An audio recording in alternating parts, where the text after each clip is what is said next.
Good day, lords and ladies, and welcome back to another Matter Brothers guide for me, Cornish-Knight, who is to jump back into scenarios, and I'm going to give a bit more advice and various bits and pieces. We're going to do the early game, which is the next scenario. Scenario simulating a possible early game encounter with enemy composites and equipment available. Moderate difficulty.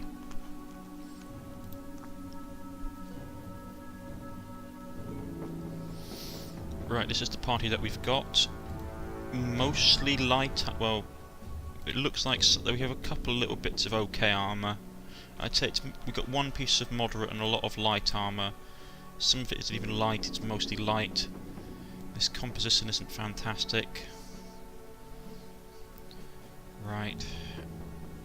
We need more shields. Before anything else, we need more shields.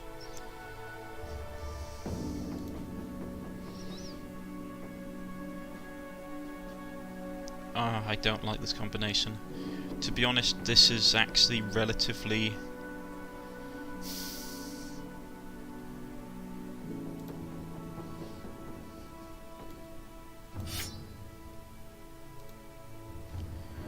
Oh, this isn't good.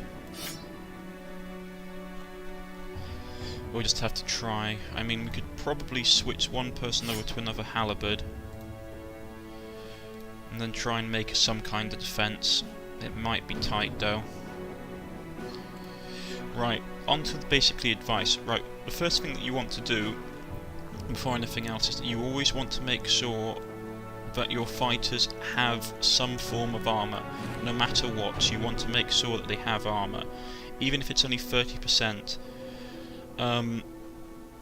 For the reason being is that if someone hits your head, you get it's basically a critical hit, and they do more damage. Basically, it's not good. So you want to make sure that your party members always have armor on their body of some kind, no matter what. Bare heads are not a particularly good idea. Also, the AI in this game is relatively smart, so they will pummel your head if you're not careful. Let's start the battle, guys. Also, another good tip is to make sure that your guys always have ammunition on them, because they can actually, through the mixing about of various bits and pieces, run out, and it's not particularly good. Okay, what's the lineup looking like? We're in a marsh, okay. Probably want to try and get them back onto dry land if possible. I think we're fighting the undead. I don't know where they're coming from. Now, the problem with marsh tiles, as you can see here, it costs 4 AP to move through and 14 fatigue to traverse. So this is going to really tire out. Plus, we have really bad skill sets in here, so we don't really want to be fighting in marsh water if we can help it.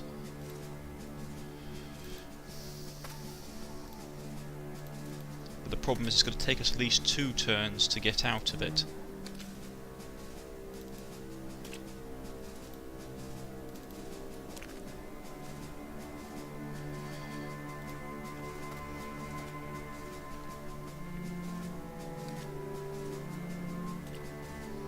Okay, there's a lot of them.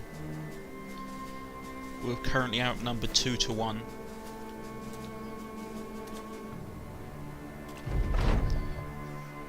Right, what I'm going to do is, at this moment, I am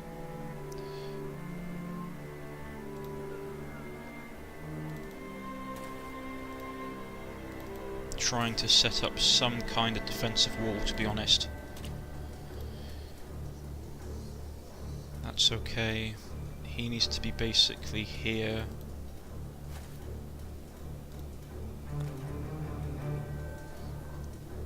He needs to back up.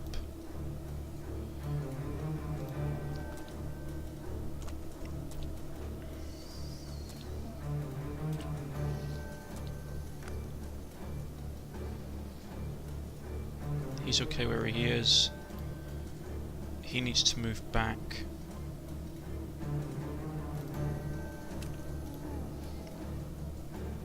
He can... I suppose that's going to be a good enough place for him at the moment. Now, I know that some people could probably say that I take a lot of time sort of not moving, but the problem is I'm a massive believer in a strong defensive base. and in the situation where you're really outnumbered, it makes no sense to try and push out and basically defend, or push out to attack.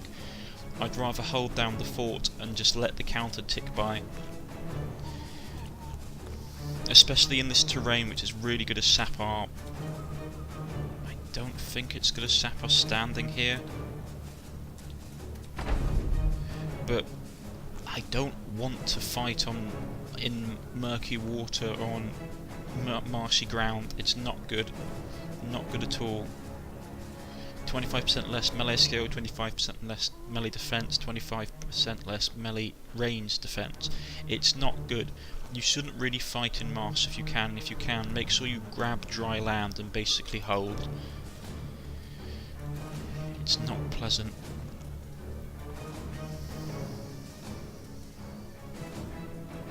Are we still counted as in marshy land?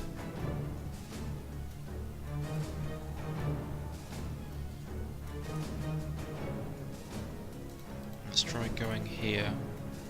Murky water, is it murky water there? Oh yeah, it is. Okay. This is something else that you need to do, is you need to be able to... You should really actually look at the places you're standing on, because sometimes, especially in this kind of environment, you can't actually tell what you're standing on sometimes. Because see here, murky water, which would have affected my archer quite a bit.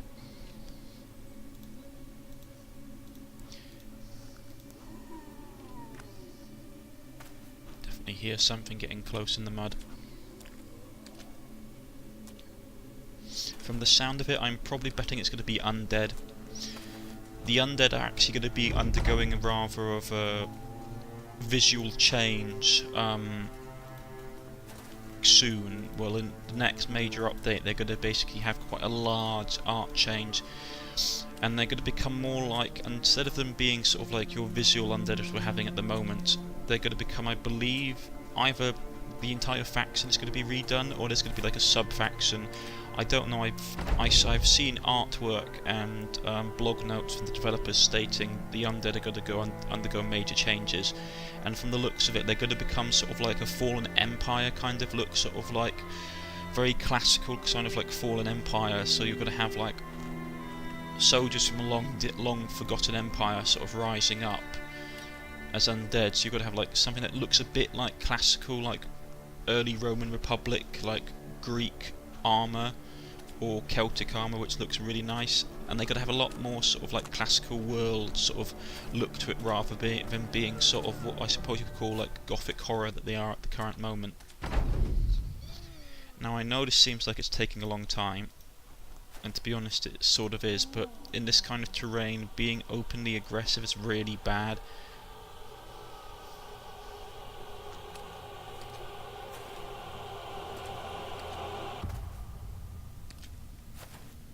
Come on, for Peter's sake.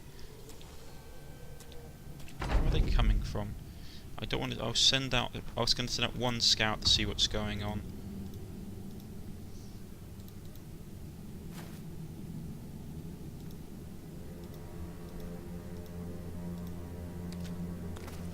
We'll push forward along this grassy bit with the scout and see if we can see anything.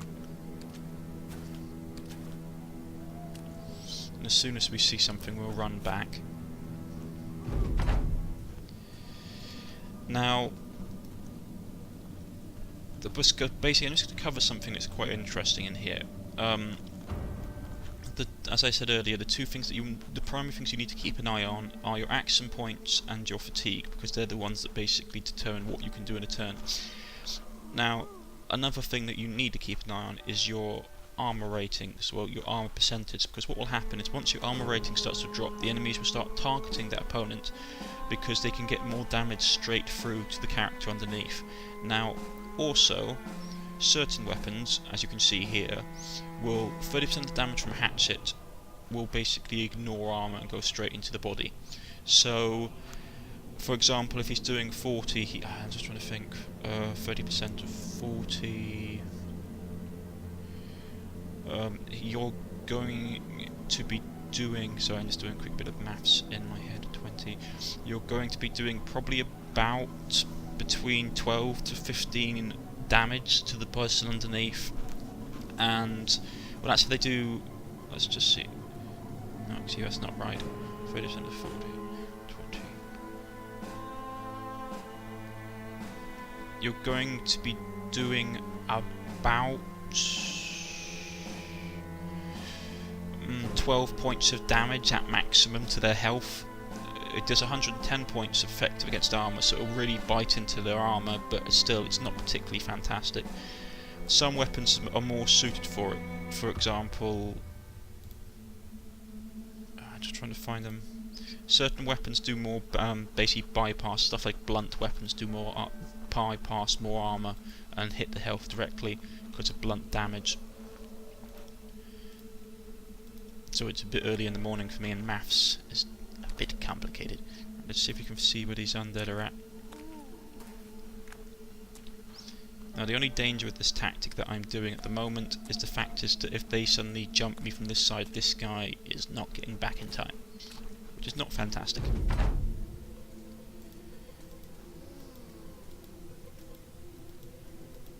Really? Does someone that out levels him in initiative? Okay, here we go.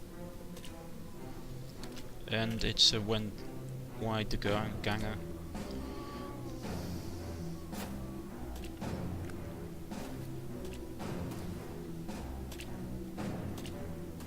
Now this is the thing I will slightly bemoan about. It's the fact that when we move you get fatigue, see? But when he moves he doesn't. And I don't know if they're undead and they don't suffer from fatigue. I think that probably is the case. I have to double check. But normally what you can do is you can make enemies tire themselves out by coming for you.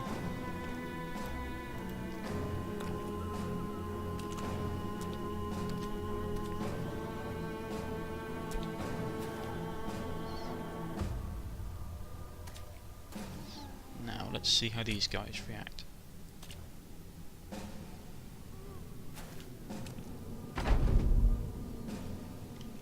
Okay, that's interesting. I might have to relocate. I don't like the idea of that.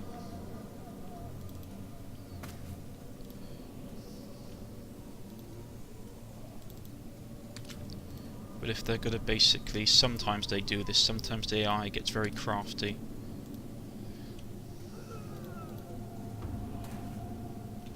We may have to cross. I'd hate it when the AI does this. It sort of learns, I won't say it learns because that's basically a ridiculous thing to say, but it definitely is more intelligent than it lets on.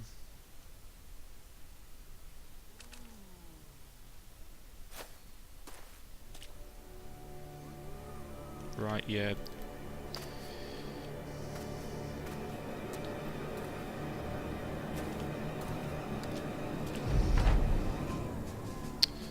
Clever little undead. Now we're hidden in the swamp. You can hide in these tall reeds, which can be useful. We need to get across. I'm not particularly happy about this, to be honest.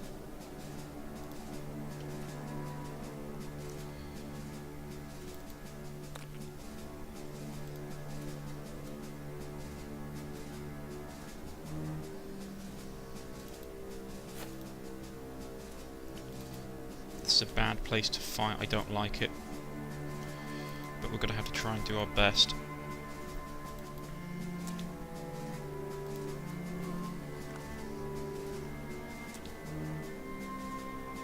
Oh god, there's a necromancer somewhere. Okay, this is really bad. Necromancers are...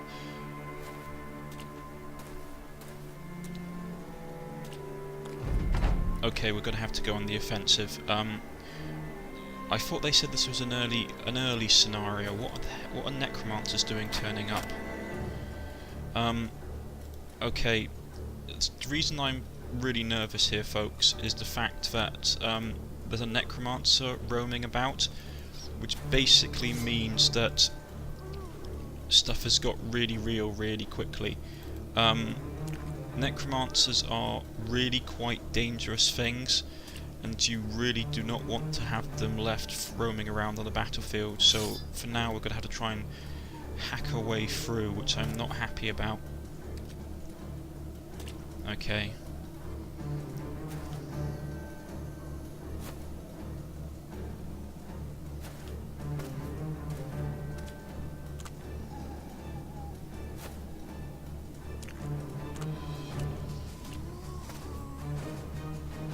This isn't good. Yeah, see, look, he's definitely been controlled by a necromancer.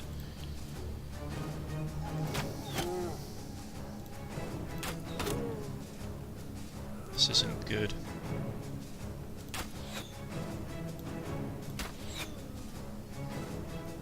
Not good at all. This is quite a bad thing to actually happen, to be honest.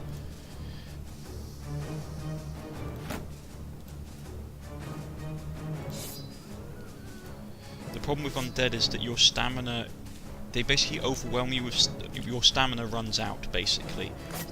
This is what basically happens.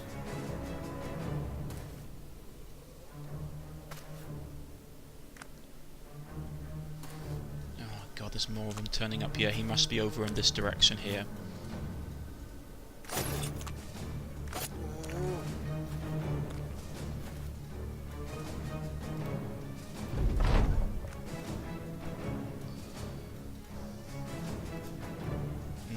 Just keep him in the reserve for now.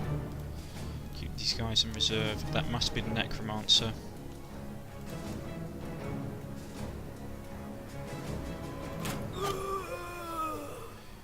Now if that only kept them dead. Right, we've got to have the push. I don't like doing this.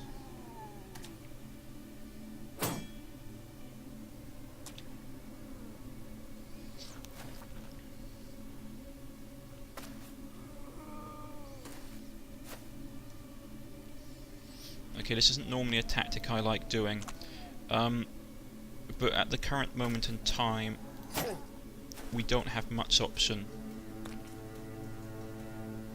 Yeah, they got. Okay, there's some really tough blokes turning up now. So we need to be on the ball.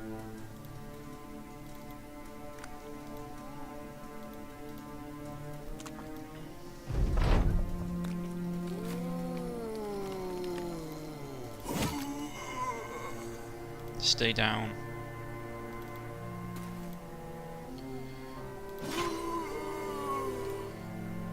There we go.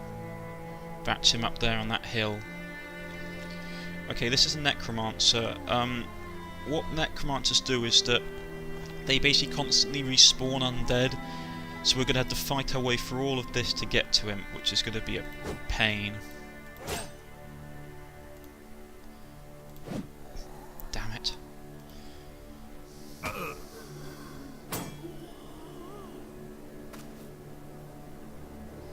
The problem is possessed undead tend to be more aggressive.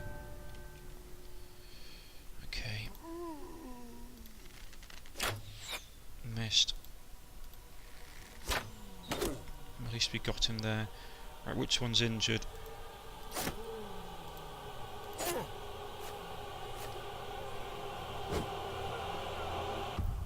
Right. The problem is this guy's got good armour, which is a problem. Now, how is he going to react? Okay, he's getting back up. Right, I'm going to have to go after him. Oh, seriously? Keep him down.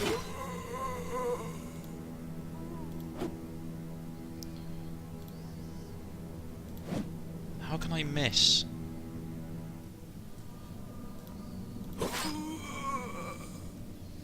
Right, we're going to have to push. I really do not like this.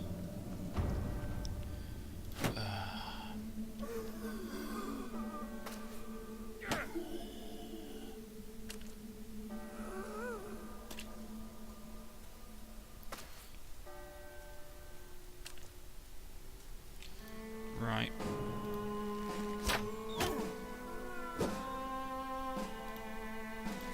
Come on.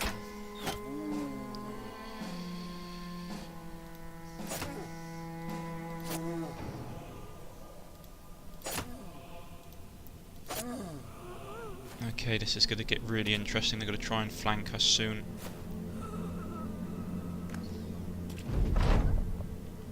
Right, we need to take him down. 76%. There we go.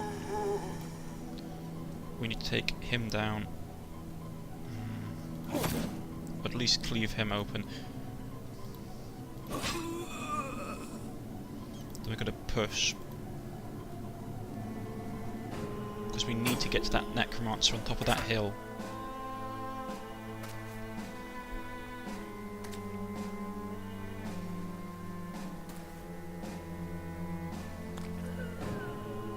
Right.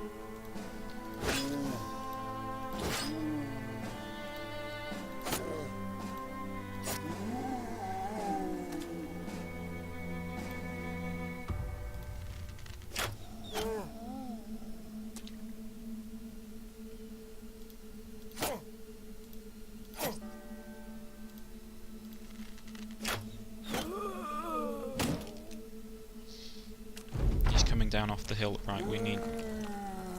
Stay down, damn you.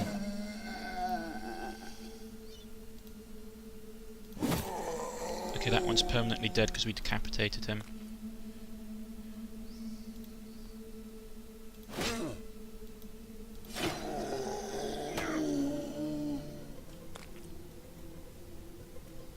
Right, we're going to need to start... The problem is these guys are really tough. Sealed wall.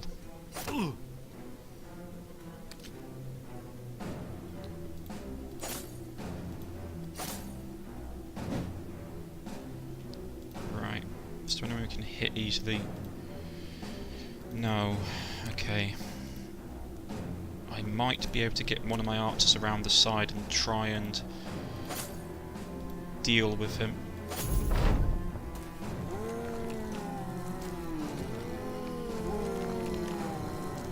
Seriously? Well, there's another one decapitated, that's a good thing. Where's this undead bloke? There he is.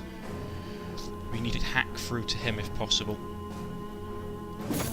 Now, the problem with fighting undead is unless you get high decapitation rate, you're going to really run out of fatigue quickly. And my armor's starting to go down. But we still decapitated him. Ah, that's not good.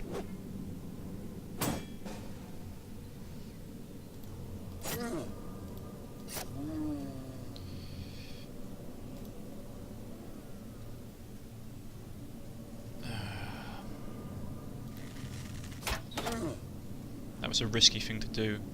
But I need to finish this guy off. Decapitate that one. Nicely done. If nothing else... Okay, he's getting back up. Okay, that's a pain. Just keep putting them down. I need to clear a path through these guys.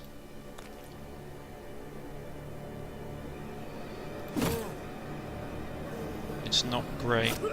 They killed one of the blokes, that's not great. We're going to be running out of people soon. We need to push. We need to push right now.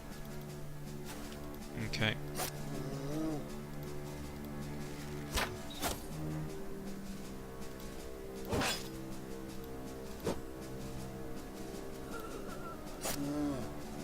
The problem is I'm becoming fatigued, which is not good because the undead basically work off by beating your fatigue. Right, we've got to kill him, and we've got to smack through. Yeah, we've got to smack through right now. Take this guy down, and we've got to push.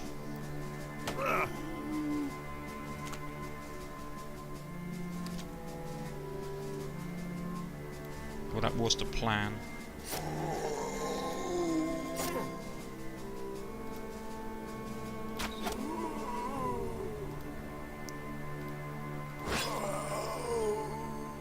Right, everybody else is going to have to try and push.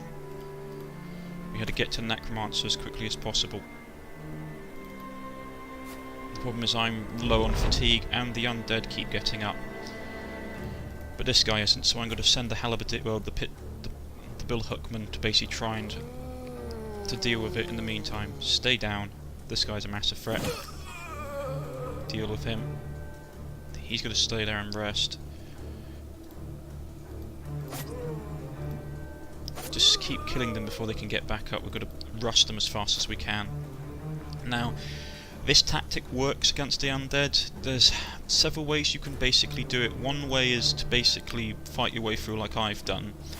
The other way is to have a team that has high beheading, like critical hit chance for beheading.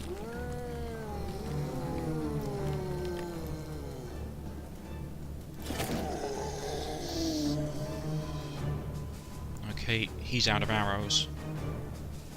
That's not good. You can run out of ammunition in this game.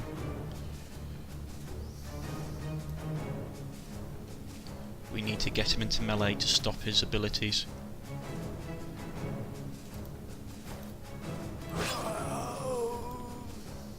Normally this tactic works if you're getting to like halfway through a fight with the undead faction like this.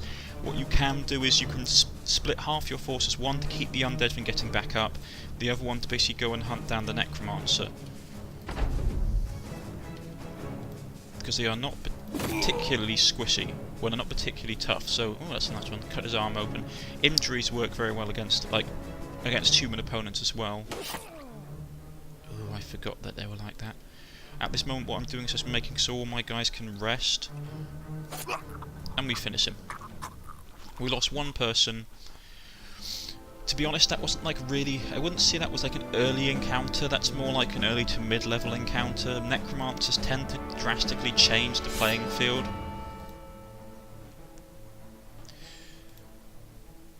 Defending a hill, a scenario which has the player survive against overwhelming odds while positioned on top of a hill. Well suited to learn about height advantage and to test the slight and unusable issues with height levels. Usability issues with height levels. Difficult. We'll do that next time. We're out of time for today. Sorry, this particular battle took longer than I thought, and to try and explain it to people. Fighting the undead is always a really challenging thing, especially when like you have armoured undead mixed in with them. Probably your best thing to do is to what I'd basically call a creeping advance, which is to basically kill in advance, which is that you get your guys to stand over the bodies of the dead. Because what normally happens with the undead is that if you don't decapitate them, they get back up several times, which can be frustrating, and it drains your fatigue, which is how the undead basically beat you eventually in combat, is that they drain your fatigue and you become tired and they basically overwhelm you with sheer numbers. A necromancer though tends to change the field of battle. A good way of dealing with them is to send individuals with hunting hounds out, like archers with hunting hounds, to let them hunt down the necromancers. Or you basically send out a great weapon user on basically a hunter-kill mission, and he basically hunts down the necromancer and kills him. Necromancers are very, very dangerous and should not be underestimated. If you have liked this guide, please press the like button or the subscription button. If you wish to follow me on Facebook, there are links provided in the links below, or on Twitter as well. You can leave a comment in the comment section. I've been Cornish-Knight, and I shall catch you all next time. Goodbye.